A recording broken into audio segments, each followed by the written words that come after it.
बिस्मिल्लाहिर्रहमानिर्रहीम अस्सलामुअलैकुम वरहमतुल्लाहि वबरकातुहू। ऑनलाइन कुरान अकेडमी की आज की इस वीडियो में सूरह फातिहा का वजीफ़ा। सूरह फातिहा हर मर्ज़ की दवा है। इसका इंतहा से ज़्यादा इसके फ़वाइद हैं, लेकिन हम उससे गाफिल हैं।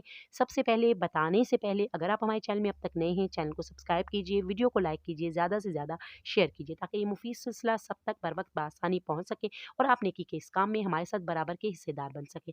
अलामा इब्ने क़य्यिम फरमाते हैं, अगर जिस्म में कहीं भी दर्द है तो दर्द की जगह पर हाथ रखकर 7 मरतबा आपने सूरह फातिहा पढ़ लेनी है। इंशाअल्लाह ताला आराम मिलेगा। याद रखिएगा, तिब्बे नबी हर मर्ज़ का हल है। सूरह फातिहा शिफा है, ये दम है।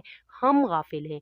आप इन पे अमल करना शुरू कीजिए। इन वज़ाइफ पे पूरे यकीन और एतमाद से अमल कीजिए। यकीन जानिए, दवा से ज़्यादा ये दुआ आपके काम आएगी। मैं नहीं कहती कि आप दवा मत लीजिए, दुआ आप लीजिए, लेकिन साथ-साथ अपने वज़ाइफ भी आप जारी रखिए। यकीन जानिए कि दुआ अक्सीर हो जाएगी इंशाअल्लाह।